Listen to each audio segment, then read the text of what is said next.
के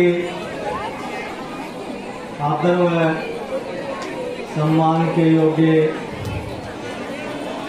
जिला पार्षद जी, सरपंच महोदय,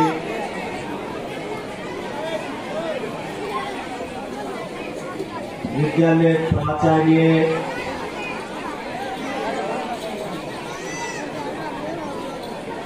उपस्थित गांव से आए पिता तुल्य बुजुर्ग, माताएं, प्यारे छात्र व छात्राएं, आज साथ मना रहे और हम अपने विद्यालय में भी इसका आयोजन कर रहे हैं। यहाँ पहुंचने पर मैं आप सभी का हार्दिक अभिनंदन करता हूँ।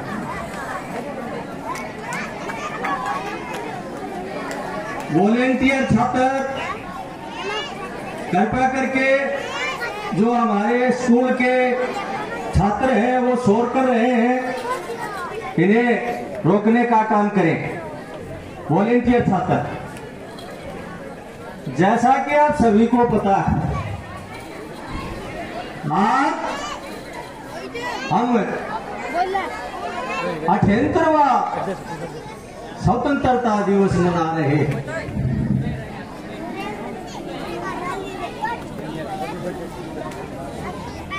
ये आजादी हमें 15 अगस्त 1947 को एक लंबे संघर्ष बाबू के बाद, ओ बाबू, अनेकों बलिदानों के बाद अंग्रेजों से मिली।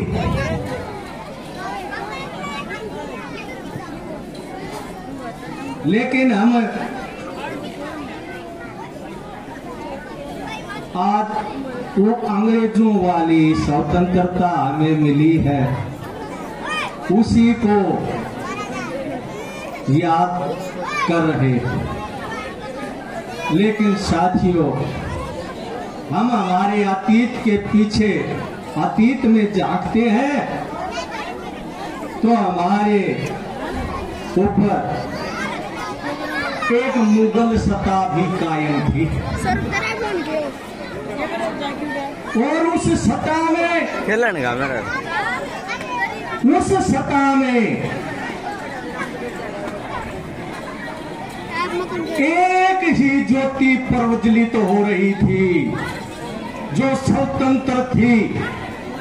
सारा देश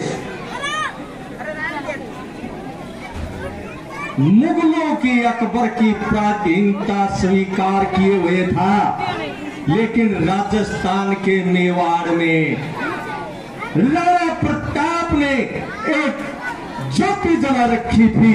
इस बात को हम बहुत कम जानते हैं कि एक छोटी सी सतह और उसका भी पूर्वी हिस्सा, वो भी मुगल सत्ता ने अधीन। दो मिनट लगे।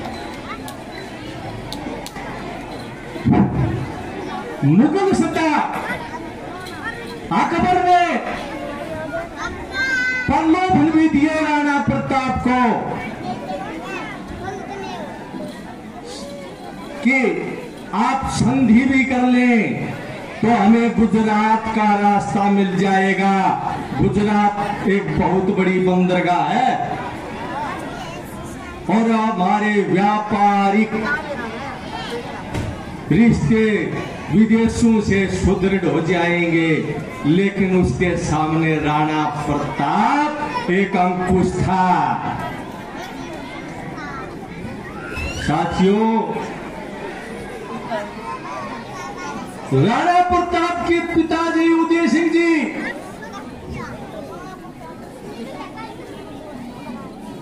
कुछ बार बार उसके ऊपर अंकुश लगाने की कोशिश की, संधियां कोशिश की, लेकिन पराधीनता स्वीकार करने वाले नहीं थे।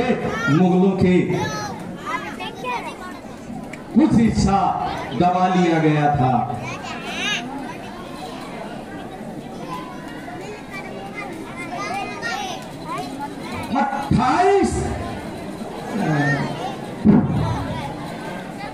नौ मई 1540 को जब उदय सिंह की पत्नी ने जयवंती ने जन्म दिया इस शेर को, तो उदय सिंह जी पूछने लगे कि भाई उस समय ऐसा तो था नहीं कि कोई हॉस्पिटल वगैरह में, महलों में, घरों में जच्चा बच्चा होते, और किसी दासी से पूछा कि रानी ने किसको जन्म दिया है, और दासी ने उदय सिंह को बताया कि रानी ने शेर का जन्म दिया है।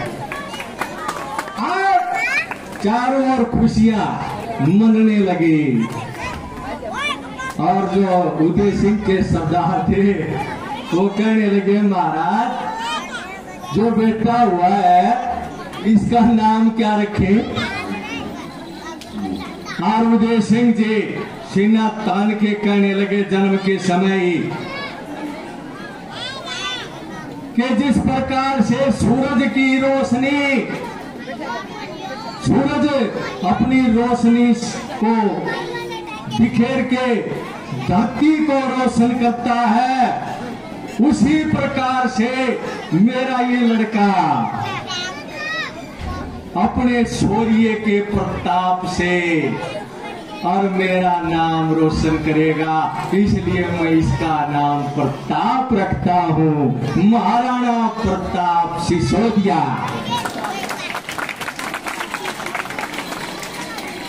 यह महाराणा प्रताप बचपन में जब छोटे थे तो राजाओं का खेल महलों में होता है, राजाओं के लड़के महलों में खेलते हैं, लेकिन ये लड़का भील और लोहारों में खेलता था, और जो भाले और तीर बनाया करते थे उनमें बड़ी रुचि लेता था। और बिल्लू ने और सरदार लोहारू ने इसको बचपन में ही अपना नेता मान लिया, सरदार मान लिया कि हमारा सरदार राणा प्रताप है,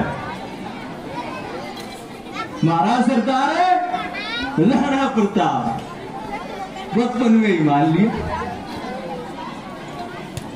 परिस्थितियां बीतती गई, परिस्थितियां बीतती गई, और उस समय दिल्ली की सत्ता पर कायम था अकबर, और उसके मन में ये टीस थी कि स्वतंत्र रहने वाली एक सत्ता है और वो मेवाड़ है, और इस पर मैं काबिज हूं।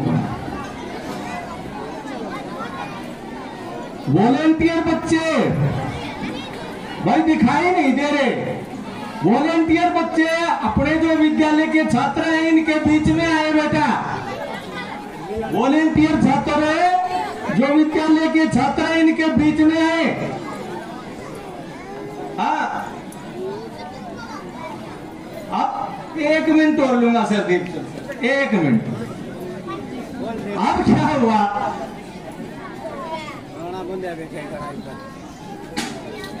वहां जयपुर के राजा मान सिंह उसको संदेशा भिजवा दिया कि भाई अकबर ने संदेशा भेजा कि मान सिंह जी आप राजपूत हैं और वो महाराणा जी आपकी बात को स्वीकार कर लेंगे, और उसको वहां भेज दिया। लेकिन एक राजा की हैसियत से और राजपूत की हैसियत से महाराणा ने उसका स्वागत किया और अपने बेटे अमर सिंह को उसका स्वागत करने के लिए भेज दिया। जब मान सिंह जी ने देखा कि महाराणा नहीं आए हुए हैं, भोजन आमंत्रित किया, स्वागत सत्कार किया कि महाराणा जी नहीं आए, तो अमर सिंह कहने लगे कि उनके सर में दर्द है। और मान सिंह जी बोले, जी सर में दर्द कहाँ है, उस बात को मैं जानता हूं, उसके सर में दर्द नहीं है, उसको आना नहीं था। और मान सिंह जी वापस आए और एक संदेश दिया कि यदि मान सिंह जी ने संदेश दिया कि राणा नहीं मानते हैं दिल्ली की सत्ता की बात को, तो ये समझ ले युद्ध के लिए तैयार हो जाएं। अब हमारी मुलाकात अगले बार होगी तो युद्ध में होगी। अब 3 महीने के बाद 3 महीने के बाद मान सिंह जी 1 लाख की सेना लेके और चल पड़े। उस समय चतुरंगनी सेना 1 लाख की कोई थोड़ी नहीं होती थी। रथों से, हाथियों से, घोड़ों के टापू से आसमान का सूर्य ढक जाता था जब चतुरंगी सेना चमकी थी। आगे वीरों के धड़कने लगते थे तो कायरों के कांपने लगते थे।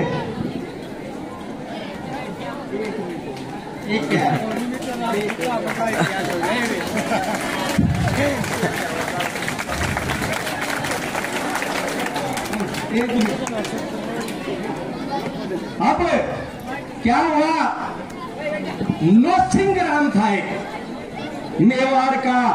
नरसिंहराम के अंदर मान सिंह ने, भाई समय का अभाव है, थोड़ी सी बताता तो बहुत, 1 मिनट। नरसिंहराम के अंदर मान सिंह ने डेरा डाल लिया और उसके बिल्कुल 6 किलोमीटर की दूरी पर राणा प्रताप ने डेरा डाल लिया। और 28 जनवरी 1576 को संसार याद रखेगा उस हल्दी घाटी मैदान को। ऐसा भयंकर युद्ध महाभारत का सुनते होंगे, लेकिन हल्दी घाटी वाला युद्ध आज भी याद होगा और याद रहेगा उस भयंकर युद्ध का जो आगाज हुआ। आप तलवारों से तलवारें, बालों से बाले, लेकिन मुगलों के पास एक और विशेष बात थी, उनके पास तोप थी जो कुछ दूरी पर ज्यादा मार कर सकती थी। अब क्या हुआ, लड़ाई निश्चित थी, जबरदस्त लड़ाई हुई और पहली बार मुगलों ने राणा को देखा था और उसका 7 फुट का शरीर देख के और घोड़े पर सवार, और वो उसको देखा तो मुगल सेना थर्रा गई।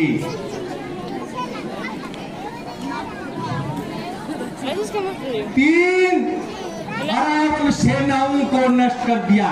उस सेना की टुकड़ियों का अरावल नाम था। 3 सेना अरावल सेनाओं को नष्ट कर दिया और उनके सेनापति नूनकरण जी थे, वो पीछे दौड़ पड़े। नूनकरण जी पीछे दौड़ पड़े और सैनिकों ने, एक सैनिक ने, जलाल नाम का सैनिक था, उसने आवाज लगाई कि भाई पीछे से अकबर सेना लेकर आ रहा है। और उनने सोचा कि भाई आगे बढ़े तो ठीक से पीछे पे अकबर मारेगा, और वो वापस आगे नहीं तो चले गए थे। और एक घटना ऐसी घटी कि राणा ने एक सैनिक को अपनी तलवार से घोड़े समेत 2 हिस्सों में अलग कर दिया। और यह घटना देख करके सबके रोंगटे खड़े हो गए कि भाई क्या होने वाला है। अब तो बस राणा खत्म करने वाला है, पर पता नहीं होने वाला क्या। और उसने जो संदेश था मानसिंह का, उसके अनुसार बात थी कि अगला मुलाकात कहाँ होगी, वो कहाँ होगी, युद्ध के मैदान में। और देखा कि मानसिंह कहाँ बैठा है, और चेतक जो घोड़ा था, चेतक घोड़े की एक बड़ी खास बात थी भाई, जबरदस्त तगड़ा घोड़ा था और उसके आगे सूंड लगा दी जाती थी। लोगों को यह समझ नहीं होता था कि ये जो है हाथी है या घोड़ा है, भ्रम हो जाता था। और चेतक की टाप हाथी के सर के ऊपर लगाई और भाला मानसिंह पर वार किया, मानसिंह का, और मानसिंह तो छुप गया भाई। लेकिन उसका महावत, हाथी को चलाने वाला महावत मारा गया। लेकिन दुर्भाग्य की बात थी कि हाथी की सूंड पर एक तलवार लगी और उस तलवार से राणा का चेतक घायल हो गया। अब लड़ाई का पासा पलट गया, लड़ाई का पासा पलट गया। जो भी थी परिस्थितियों से सब वाकिफ है। और एक राणा का हाथी था जिसका नाम रामदास था। उस रामदास हाथी को पकड़ ले गए और वहां रख लिया। 4 दिन हो गए, हाथी ने कुछ नहीं खाया। अकबर के पास ये बात पहुंचाई गई कि भाई इसका हाथी कुछ नहीं खाता। अकबर ने देखा कि भाई वैसी बात है,